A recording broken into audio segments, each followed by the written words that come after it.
आणि आणखी महत्त्वाचं म्हणजे ठाकरे गटाचे नेते आता ईडीच्या फेऱ्यामध्ये अडकलेत। किशोरी पेडणेकर ईडी कार्यालयाकडे रवाना झालेले आहेत आणि कोरोना काळातील कथित बॉडी बॅग घोटाळा प्रकरणामध्ये त्यांची चौकशी होते। दुसरीकडे संदीप राऊत हे चौकशीसाठी ईडी कार्यालयामध्ये दाखल झाले।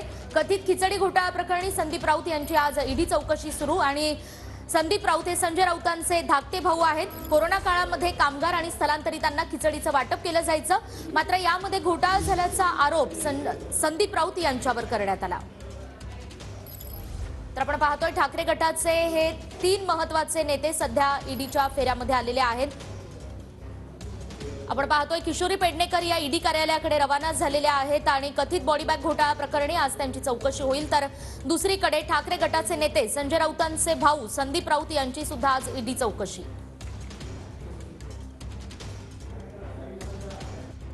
हे सगळं महापौर चांगलं काम म्हणून जर टार्गेट होत असेल तर त्या टार्गेटला पण मी सामोरी जायला तयार आहे आणि जे खरं आहे ते येईल बाहेर।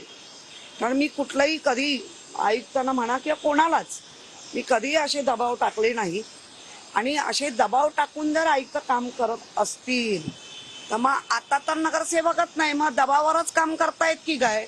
आणि जे काय मुंबईचं आता चाललंय किती कोटींनी खाली सगळं धसरत चाललंय ते दबावपोटी करतायत की तुम्ही IAS ऑफिसर म्हणून एक सत्सद बुद्धी म्हणून काम करतायत? आधी राऊत साहेबांची अशाच पद्धतीने चौकशी झाली, त्यांना अटक सुद्धा त्या प्रकरणी झाली। आता पुन्हा एकदा तुम्हाला या प्रकारचं समन्स आलंय, किशोरी ताईंना पण समन्स आलंय। तुम्ही ज्या पद्धतीने सरकारसोबत भांडताय, बाजू मांडताय, त्यामुळेच ही कारवाई होते आणि कुठेतरी दुःख वाटतंय की अशा पद्धतीचं राजकारण आता सुरू झालंय।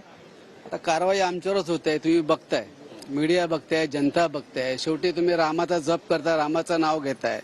रामाने सत्तेसाठी सत्तेला लाथ मारली आणि अरण्यवास भोगला, परंतु तुम्ही सत्तेसाठी विरोधकांचे आणि त्यांच्या कुटुंबाच्या मागे ईडी, CBI, इन्कम टॅक्स लावताय। हा कुठला न्याय आहे? राम बघतोय, छोटी जनता दुधखोळी नाही, जनता पण बघते।